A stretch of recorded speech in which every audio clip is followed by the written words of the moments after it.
In this video, I'm going to show you how to create this amazing 3D reel edit in DaVinci Resolve. So without further ado, let's get started. Now go ahead and download these free assets from the link in the description so you can follow along with the tutorial. The first thing we need is to create a new timeline. So you can right click, create a new timeline, unselect the use project setting, go over to format, click on use vertical resolution and change the frame rate to 30. Click on create.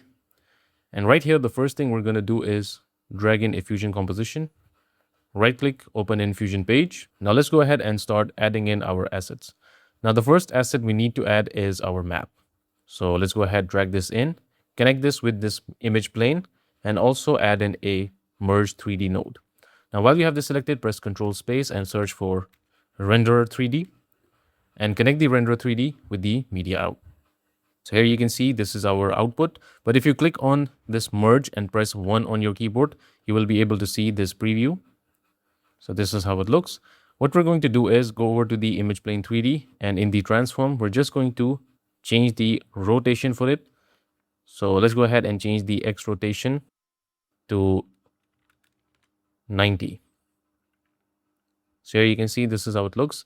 Right now you won't see anything over here because this is just a plain image, but we're going to change the rotation using the camera.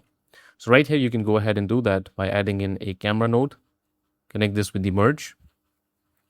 And now if you drag this out, move this up, you will be able to see that now the map is visible. So let's move this out a little bit more. Go over to the X rotation and move this down. Something like this. Now we can move this a little bit closer, and also let's move this a little bit up. So something like this. Now let's go ahead and add in our sky. So you're going to do the same thing, add in this image plane 3D, connect this with the merge. And right here, as you can see, this is how it looks. But now we can change the position. We can move this to the back. You can also move this up. And also with the sky selected right here, let's go ahead and add in this color corrector. Actually, with this color corrector, what we can do is we can add this right after the renderer 3D. So we need to make this black and white, the overall scene black and white. So we can just change the saturation to 0 and we get this black and white effect. Now let's go ahead and add in the cloud image. Again, we're going to add this image plane 3D and now connect this with the merge. And now with the cloud selected, let's just move them up right here. And for the camera, let's move a little bit out. Start animating the camera. So let's go right here where the clouds are finishing, and we also have some background for the sky right here. So we can go over to 0, create a keyframe at Y translation. Make sure this camera 3D is selected. And now let's go over to 30 and move this Y down. And now let's go all the way to the end. And let's keep on going down like this. And also one more thing you can do is right here at 30, let's create a keyframe at X as well.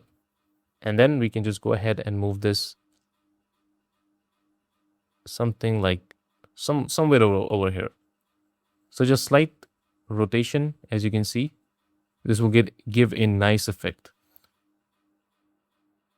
And of course, if you want, you can go even more lower. So something like this. Let's say around 0.05.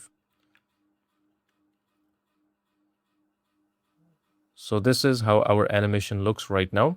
And now we need to add in the plane.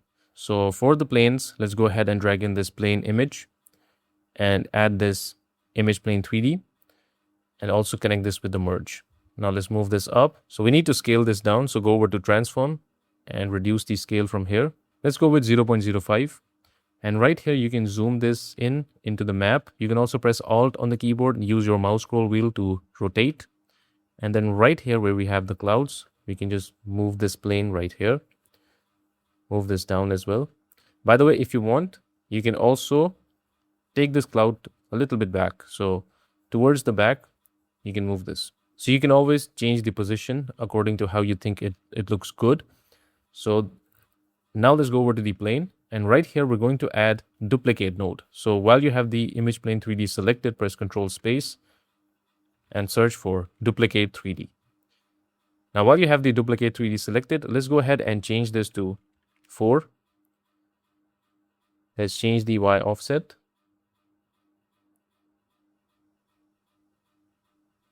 Also the X offset.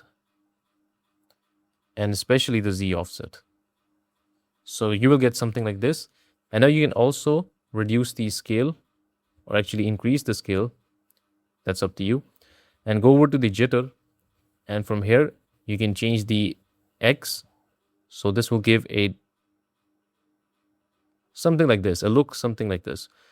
And if you want, you can also add in another duplicate node, duplicate 3D. And this time you just keep this at 2 and you just change the X offset. So something like this. And this time, let's decrease the size for the planes and move them in the background somewhere. So something like this. And you can, of course, use this technique to add in as many planes as you want. Now, the thing that we want to do is back to the duplicate 3D 1, the first node that we had. Let's go over at 0 and create a keyframe at jitter at X and then all the way to the end. We're just going to change this. Something like this. And also, right after the duplicate 3D, right here, let's go ahead and add in a transform. So you can press Control Space and search for transform 3D. And then right here at 0, let's create a keyframe at X. And then right here at the end, let's just move this right here. And also at 0, you can move this towards the right side.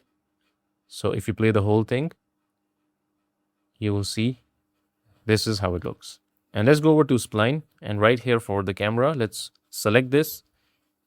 And for the X and Y rotation, let's press all of these keyframes, select all of these keyframes, hit S on the keyboard.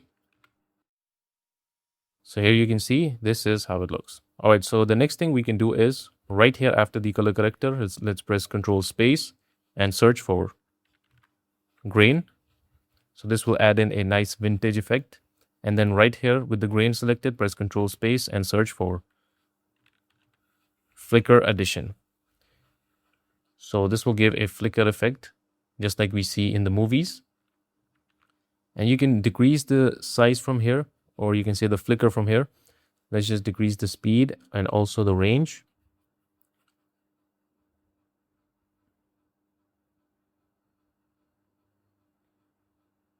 And finally, let's also add vignette. So here you can see this is how it looks. By the way, you can always go ahead and change the position for the planes. Right now, they might seem that they are so close together.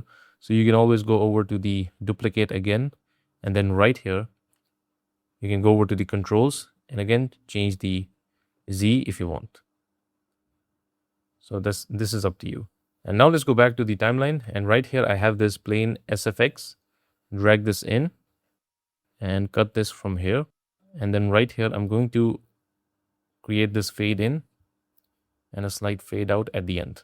This was it for this video. I hope you found this video useful and I will see you in the next one. And by the way, as always, you can go over to my Patreon and become a member to be able to download not only this project, but also many different projects that I have in my tutorials.